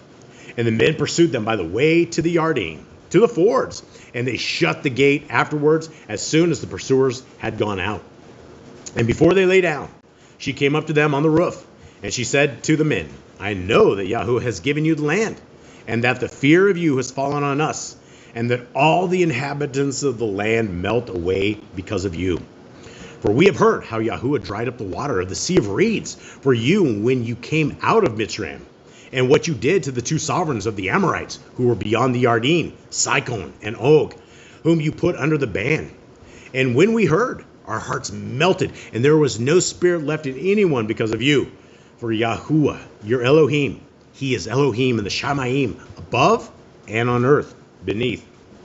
And now, please swear to me by Yahuwah, since I have known your kindness, that you should also show kindness to my father's house, that they should give me a true token, and shall spare my father and my mother and my brothers and my sisters and all that they have, and shall deliver our lives from death. Now, how do you think that I'll use the same words they used. How do you think that a whore knew who Yahuwah was? Cade, Jay, or Eli? Anyone? Probably heard about him a lot since like the children of Israel were like just rampaging through all the lands. Probably heard about him a ton. Yeah, probably. But it sounds like, what do you think would have happened if those men had found the people on the roof? Do you think it would have killed her? Or do you think there had been you think these are like something like this was a killing offense to this people? Probably if they found her still in the house, it probably would have taken her life. All right. Where am I at? 14. And the men said to her, our lives for yours. If you do not expose this matter of ours, then it shall be, when Yahuwah has given us the land, then we shall treat you in kindness and truth. So she let them down by a rope through the window, for her house was on the city wall, and she dwelt on the wall. I wonder how long the rope was. I think it was a handmade rope. I think it was a good rope. Probably. Kind of a little sketchy, though. I hope it's a good rope if you got to scale the wall with it. Some of them old ropes like we have, man, somebody throws that out, you're going to break halfway down the wall. You're going to take a flying leap. How high do you think the wall was? I think we're like talking 3 stories? I mean, it's enough to stop the place. It's probably high enough that they, probably 2 stories, 3 stories maybe. 3 stories? I was thinking probably 2 stories. 2 stories, is it? It's enough you have to have a rope out there, but like not like so high you can't get down it. Well, 2 stories is only 20 feet. People do jump that without getting too hurt out of that. I've seen it before. You can definitely get off. You can jump 1 story without maiming yourself too badly. I would think this is probably like 40, 50 feet tall, would be my guess, because I think it's the outer walls. And I think that, back in the days, you'd want to have like things that, people could like grab their ladders and go skimmy up the thing. Okay, continue on. So 16? 17, I think, isn't it? No, yeah, 16. And she said to them, "Go to the mountain, lest the pursuers come upon you, and you shall hide there 3 days until the pursuers have returned, and afterwards go on your way." I don't know why about 3 days. Maybe it's the time frame it takes to get around that little section, but They get bored after 3 days and go home. definitely, yeah. And the men said to her, "We are released from the oath of yours, which you have made us swear, unless, when we come back into the land, you bind this line of scarlet cord in the window through which you let us down, and unless you bring your father and your mother and your brothers and all your father's household to your own home. And it shall be that anyone who goes outside the doors of your house into the street, his blood is on his hand, his own head, and we are innocent. And anyone who is with you in the house, his blood is on our head if a hand is laid on him." Now, do you think this woman continued in her whoring after this incident? I wouldn't imagine so. You think this changed the world? I would, yeah. I'd imagine for Mr. Cole says yes. I'd Why do you say imagine yes? for parent- Definitely. I mean, Why? having that experience, you would totally change your ways. She's still got to make money. You'd still change it. All right. Well, anyone else? I mean, I don't think she. I mean, there's other ways to make money. Plus, the city's not gonna be around much longer. There's I not feel gonna like make money. she's gonna be preparing for her life at this point rather than her affairs. Maybe. Getting her family all there. Maybe. We can hope so. We can hope. Okay, 21. And she said, "Let it be according to your words." And she sent them away, and they went. And she bound the scarlet cord in the window. So they left and came to the mountain and stayed there 3 days until the pursuers returned. And the pursuers sought them in all the way, but did not find them.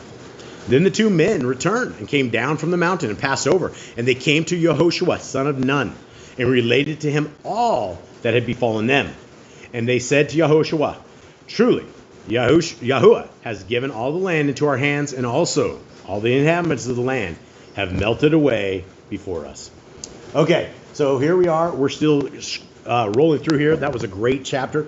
We're heading back in to one where we got cut off last time. And so for those who have been a part of the 𝤉𝐄𝐄 series, we got 3 cut off, and we're doing good so far on the stream, still alive. Guys, give me a breakdown of 1 John, where we are at in this chapter. Are we doing chapter 3 or 4? We're doing 3. We're doing 3 first, then we'll go to 4. Alright, so John is a disciple of Yehoshua. He is telling us basically how to live our lives, that we should follow the Torah, that we should obey, that we should forgive, and that we should not be wicked, that we should keep strong in our faith. And he's basically writing a letter to everyone to listen to his words and follow Torah and Messiah. Yep. All right, here we guys go. 𝤉𝐄𝐄, chapter 3. "See what love the Father has given us, that we should be called children of Elohim. For this reason the world does not know us, because it did not know him." We'll discuss this one again, but this is the world we live in, right? Right? We live in a world where nobody gives a rip if the creator of the universe calls you children, right? How incredible would it be when Yahuwah looks at you and goes, "Friend, children, child, son," right? With compassion, with love, when Messiah Yahushua goes, "Welcome," right? All of these kind of things. And we're not going to get these opportunities if we're lawless. If we have taken the laws of our Creator and nailed them to the tree, if we said they don't matter to us, we're never ever going to have this experience. We're never going to be called children of Elohim. We're going to be called children of the devil. Do you have something? Okay. "Beloved ones, now we are children of Elohim, and it has not yet been revealed what we shall be. But we know that when he is revealed, we shall be like him, for we shall see him as he is. And everyone having this expectation in him cleanses himself, as he is clean. Everyone doing sin also does lawlessness, and sin is lawlessness." All right? So if by default, the 1 John chapter 3 gives us a quick definition of what sin is, right? Lawlessness and sin is the same thing, right? If you're committing sin, you're acting in lawlessness. If you're acting lawless, you are abiding in sin. It's the exact same thing. Now, this doesn't seem to concern anybody. It doesn't seem to concern the religious system that we have out there, when very clearly Matthew 7, the man, the individual, Yahushua HaMashiach, those who call him Jesus the Christ, says, "Depart from me, you who are lawless." There's nothing else, right? It's just depart from me, you who are lawless. Beat it. Get out of here, right? This is the problem with not understanding basic scriptures. We don't even have to go to the Old Testament to understand what this verse says. What we have to do is define what lawlessness is. And lawlessness is a life of iniquity. It's a life without the Torah. You cannot become lawless if you are observing the Torah unless you are making it null and void, breaking commands. But that's the power of knowing the law, is that we try not to be lawless. It doesn't mean that we're perfect.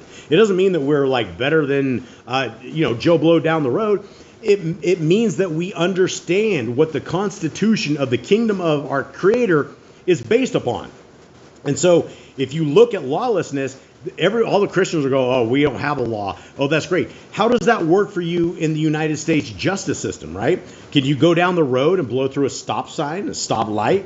Is what's going to happen to you, right? Can you just tell the cops that Jesus put the laws on the cross? He's going to look at you like crazy. He's going to get his nightstick out and probably beat you up and get you out of the car. Time to go to jail, friend. 5, and you know that he was manifested to take away our sins, and in him there is no sin. Everyone staying in him does not sin. Everyone sinning has neither seen him nor known him. This is not a get out of jail free card. This does not say that we do not sin, because we know that when we are in the Torah, we know that what sin is. That's why we are scared of sinning. That's why when you learn the Torah, you learn what not to do. The key part of this verse right here is everyone sinning has neither seen him nor know him. Now, let's not pick on the Christians too much, but let's look at that religion by itself, right?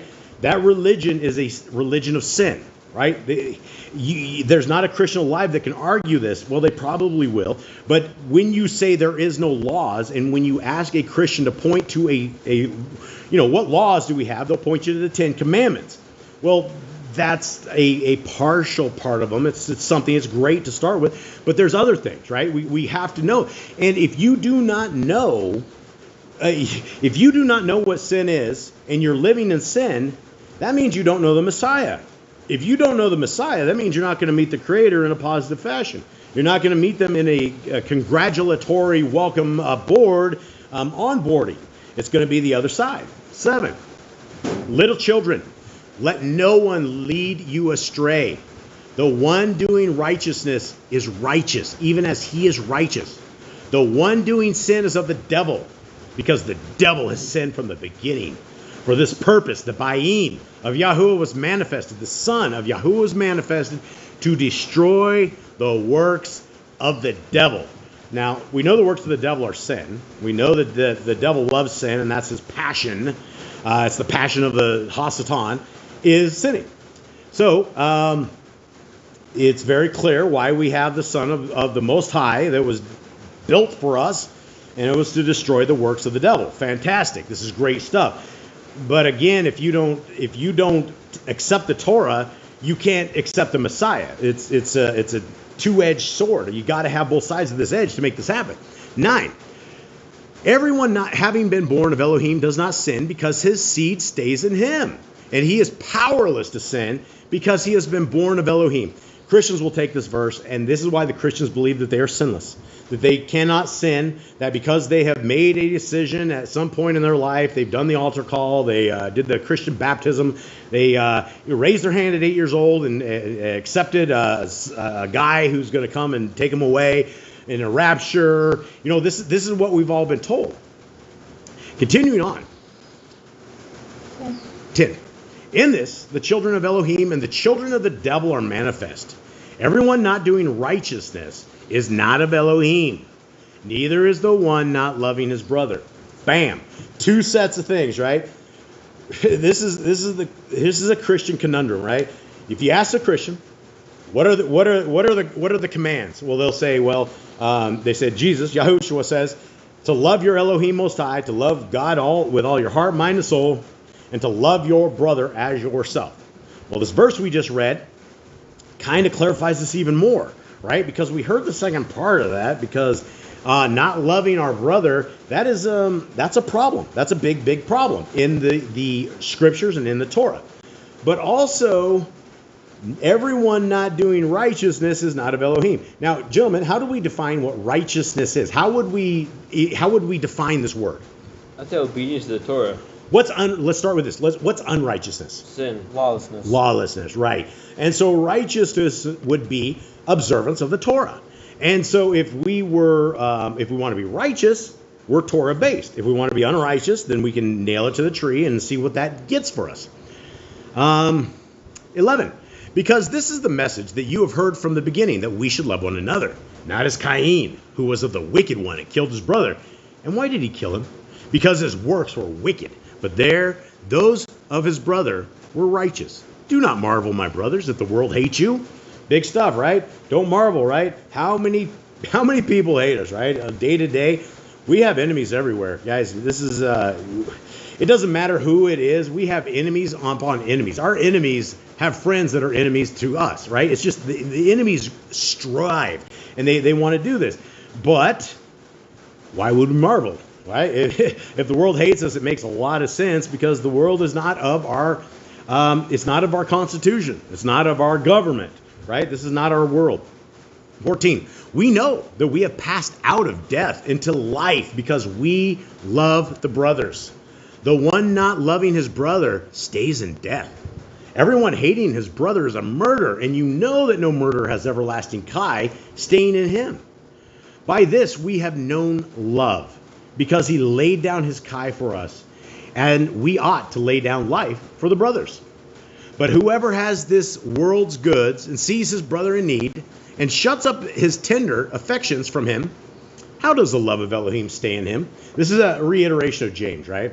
This is the same thing that James was always talking about, right? How can you see somebody in need and go, my friend, I'll pray for you, good luck. Take care.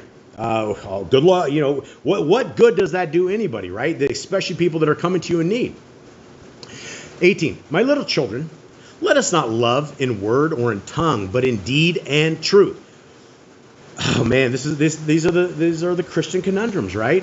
The faith without works is dead, right? But right here, my little children, let us not love in word or in tongue. Oh, we love you. We love our neighbor. We love our Creator, but we hate his word, right? Wait a second. So if we're not doing the Torah, if we're not walking the Torah, then our deeds are not telling the truth, right? And so if we want to love the word, if we want to love our Creator, it's in faith, right? It's a faith-based setup that we're doing here. We show our obedience by our works. That is how we show that it is. It's not just a decision. You can't just sit there and I accept this and the way it goes. We have fruits, and by our fruits we are known. Continuing on, 19. And by this we know that we are of the truth, and shall put our hearts at rest before him, that if our heart condemns us, Yahuwah is greater than our heart and knows all. Beloved ones, if our heart does not condemn us, we have boldness towards Yahuwah, and whatever we ask we receive from him, because we guard his commands and do what is pleasing in his sight. Okay, let's just go over this. I think we'll end on this chapter here. I don't think we'll go into 4, because this is where we got kicked off last time. And let's talk about this, right? 22 says, and whatever we ask we receive from him, because why?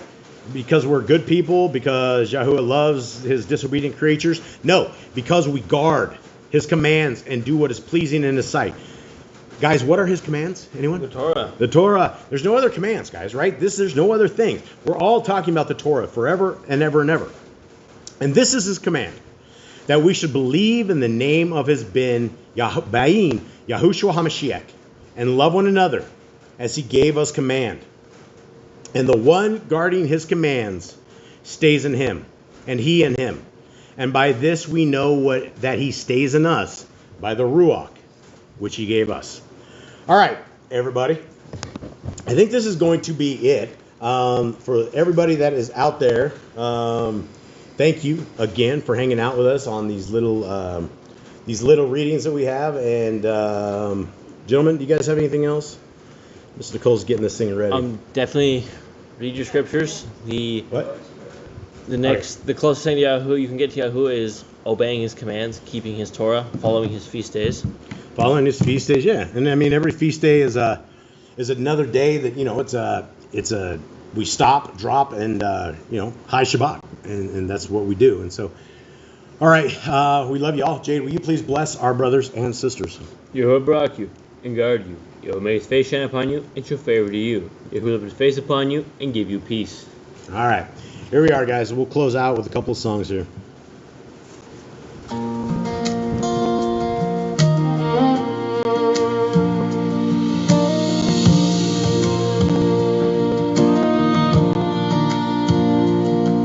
From Sinai's fire, Yahuwah spoke loud and clear. Keep my commandments, let my voice be near. Not once, not twice, but time and time again. He wrote it in the Torah for every daughter and son of man. Keep my Torah, keep my commands. Yahuwah declares it for all generations, through every age, through every land. Serve the great designer with heart and hand. Nothing is random, his word stands forever. We serve Yahuwah now and we'll serve him ever.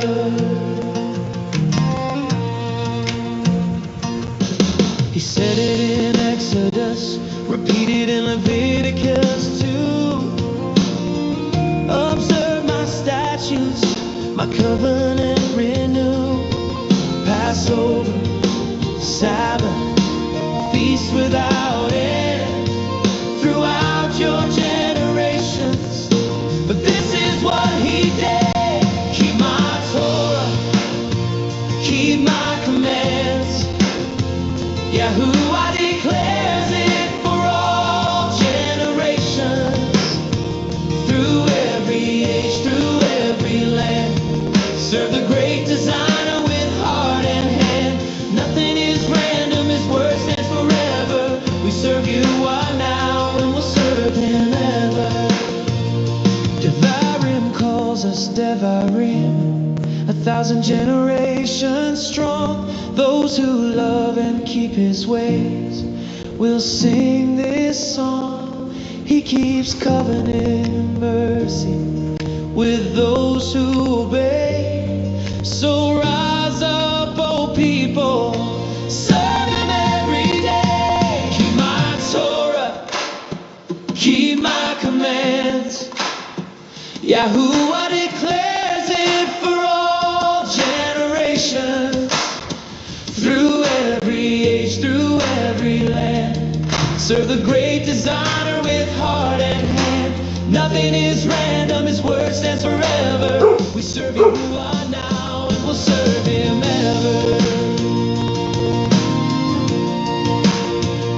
To him echoes, prophets lift the call. Guard my Torah, it's life for one and all. No hidden secret,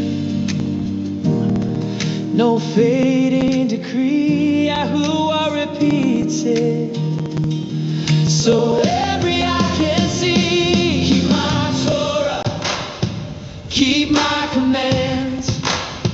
Yahuwah declares it for all generations, through every age, through every land. Serve the great designer with heart and hand. Nothing is random, his word stands forever. We serve Yahuwah now and we'll serve him ever. From mosquito wings to the stars above, his perfect design shouts of covenant love. So let us serve him, let our lives proclaim. We keep his Torah and magnify his name. Keep my Torah, keep my commands. Yahuwah declares it for all generations, from the first to the last, from the least to the grand. We serve the great designer. Take a stand. Oh, nothing serve Yahuwah now, and we'll serve him ever. Baruch Yahuwah, we serve you.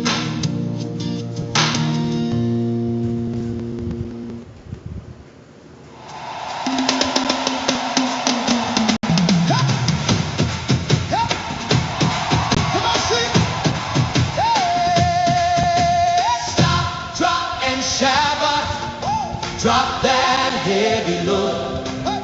Yahuwah's got the rhythm. Let the whole house explode. Cease from all your labors.